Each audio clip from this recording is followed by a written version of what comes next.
अस्सलाम वालेकुम। मैं अनीस अपने YouTube channel Anees astro world पर आपको खुशामदीद कहता हूँ।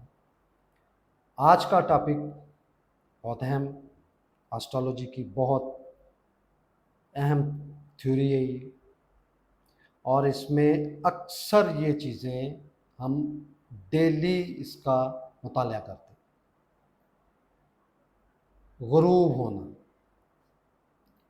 और एस्ट्रोलॉजी के पॉइंट ऑफ व्यू से या एस्ट्रोलॉजी की एजुकेशन में इसको कम्बस्ट कहा जाता है।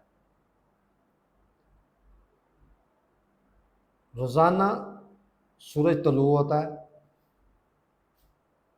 और उसके बाद सफ़र करता हुआ वेस्ट में गुरूब हो जाता है, और हम ज़मीन पर बैठकर यही कहते हैं कि सूरज गुरूब हो गया। सूरज गुरूब नहीं होता,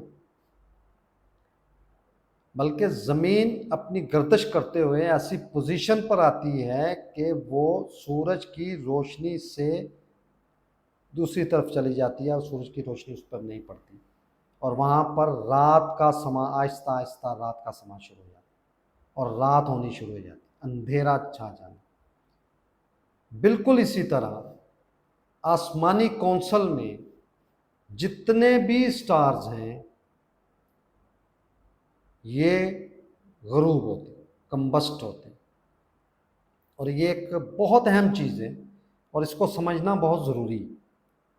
हर स्टार एक ख़ास डिग्री पर जाकर कम्बस्ट होता है, और इन तमाम स्टार्स को सूरज ही कम्बस्ट करता है। और उर्दू एस्ट्रोलॉजी में या फारसी एस्ट्रोलॉजी में या यूनानी जो हमने ट्रांसलेट की हुई है उसमें इसको तहतुश्वा कहा जाता है कि शुआओं के तहत हो गया। हर महीने हम चांद को गुरूब होता देखते हैं, 2 दिन के लिए, 2.25 दिन के लिए गुरूब होता है, और उसके बाद फिर हम कहते हैं जी नया चांद पैदा हुआ, मतलब तुलू हुआ, वो तुलू होता है। तो वो जो 2.25 दिन के लिए वो आसमान पे नज़र आना बंद होता है, इसका मतलब है कि वो कम्बस्ट हुआ, और कम्बस्ट का मतलब है कि तहतुश्वा हुआ, और सूरज की रोशनी में या रोशनी ने उसको छुपा लिया, उसकी रोशनी उसी में चमक जो होती है। ये जितने भी स्टार्स हैं इन सब पर सूरज की रोशनी पड़ती, और सूरज की रोशनी से ये चमकते हैं और अपनी रोशनी रिफ्लेक्ट करके ज़मीन के ऊपर फेंकते हैं। तो आज का ये जो टॉपिक था, ये आज का जो आज ये मैंने जो बताना चाहता था, ये ज़रूरी था, क्योंकि मेरी जो कारक और मारक गिरा वाली जो लेक्चर्स हैं वो तकरीबन अब एंड पे होने वाले हैं।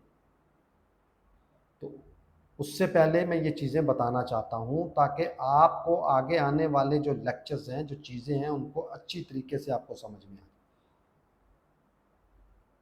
चंद्र या जिसे मून बोलते हैं या चांद बोलते हैं, वो सूरज से डिग्री वाइज, वो सूरज से तकरीबन 12 डिग्री की दूरी पर हो तो वो तहतुश्वा हो जाता है, और हम इसे वेस्टर्न एस्ट्रोलॉजी में इसे कम्बस्ट कहते हैं, और वैदिक एस्ट्रोलॉजी में इसे अस्त कहा जाता है, वो अस्त हो जाता है। और वो तकरीबन 12 डिग्री पहले, इसका मतलब है कि 2 घंटे में वो 1 डिग्री क्रॉस करता है, तो 24 घंटे वो हो गए, और 24 घंटे उसके बाद उसकी तहतुश्वा से निकलने के लिए 48 घंटों में या 48 घंटे कमर या मून या चंद्र गरूब रहता है, कम्बस्ट हो जाता है, अस्त हो जाता है। और फिर जो ही वो सूरज की रोशनी से, क्योंकि ये बहुत तेज तरीन स्टार है, ये 2.25 घंटे में 30 डिग्री अपनी मुकम्मल कर लेता है, तो बड़ी तेज़ी से ये अस्त होता है और बड़ी तेज़ी से वहाँ से निकल जाता है। और 12 डिग्री के बाद, सूरज से 12 डिग्री के फासले पर होने के बाद, जब ये 12 डिग्री और 1 दकीका होता है, तो ये न्यू मून या हम कहते हैं नए चांद की पैदाइश शुरू हो जाती है।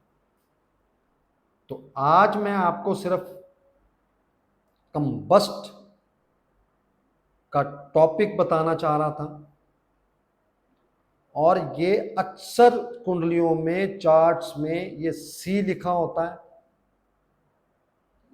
या साइन एक होता है उल्टे वी का, इस तरह करके साइन डाला होता है उन्होंने। इसका मतलब होता है कि ये स्टार कंबस्ट है, अस्त है, गरूब है। और उसकी एस्ट्रोलॉजी में क्या उसके फल होते हैं, उसका क्या रिजल्ट होते हैं, वो मैं आपको आने वाले लेक्चर में बताऊंगा।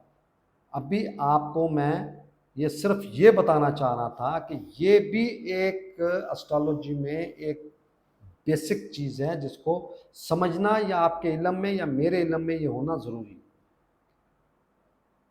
क्योंकि मैंने कारक और मारक ग्रह में आपको तफसीलन बताया है कि प्लेसमेंट ऑफ स्टार से उसका रिजल्ट निकलता। तो आज का ये जो टॉपिक था, मैंने बहुत कोशिश की है आसान से आसान तरीके से आपको बताऊं। ये एस्ट्रोलॉजिकली और भी जो काफ़ी चीज़ें हैं इसमें, मैं अभी उसको आहिस्ता आहिस्ता लेके जाऊंगा ताकि आप आसानी से समझ सकें और पजल ना हो, और इसको बड़ी आसानी से इसका रिजल्ट निकाल सकें। तो आज मैंने आपको चांद का बताया, इसी तरह जो अतारद है वो, और अतारद और जोहरा ये सूरज के आसपास ही होते हैं, या साथ होते हैं, या एक घर पहले होते हैं, या एक घर बाद में। इन सूरज का और अतारद का और जोहरा का ज़्यादा फासला नहीं होता। जैसे मुश्तरी 7वें घर में भी चला जाता है सूरज से, तो अतारद 7वें घर तक नहीं जाता, वो अस्त होता है या रेट्रोग्रेड हो जाता है। ये भी एक थ्योरी है, इस पे भी मैं इंशाल्लाह आने वाले लेक्चर में बताऊंगा कि रेट्रोग्रेशन, जिसको वक्री कहा जाता है या उलट चाल बोला जाता है, वो उलट चाल तो नहीं होती, लेकिन ज़मीन पर बैठकर ऐसे महसूस होता है कि ये जो स्टार है ये पीछे की तरफ चलना शुरू हो गया, तो उसको वक्री कहा जाता है। वैदिक एस्ट्रोलॉजी में इसको वक्री कहा जाता है कि गिरा, यानी कि स्टार वक्री हो गया। ये भी एक थ्योरी है एस्ट्रोलॉजी की, ये भी समझने वाली चीज़ें हैं। ये मैं इंशाल्लाह आने अब साथ साथ मैं ये भी आपको बताना शुरू करूँगा। आज सबसे पहले मैंने आपको कंबस्ट स्टार्स की पोजीशन बताई कि क्यों होते हैं। ये तमाम स्टार्स को वाहिद एक सूरज है जो रोशन, और जितने भी आप आसमानी कौंसल पे स्टार्स देखते हैं, जो 7 स्टार्स हैं, उनको सूरज ही रोशन करता है, उनकी अपनी कोई रोशनी नहीं। सूरज की रोशनी उन पे पड़ने के बाद जो रिफ्लेक्शन होती है और उनकी रोशनी जो ज़मीन तक पहुंचती है, मार्स की रेड होगी, जुपिटर की जो है वो गोल्डन टाइप, तांबे टाइप रोशनी होती है, अतारत की ग्रीन कलर की होती है, जोहरा की दूधिया सफ़ेद रोशनी है, मून की हल्की सी पीला यानी कि ऑफ वाइट टाइप जो रोशनी होती है वो होती है। इसी तरह जो सैटर्न है ये ब्लैक कलर की, यानी कि ये ब्लैक है, और ब्लैक कलर की रोशनी नहीं होती, रिफ्लेक्शन नहीं होती उसकी, वो जितनी भी लाइट है अपने अपने अंदर समो लेता है।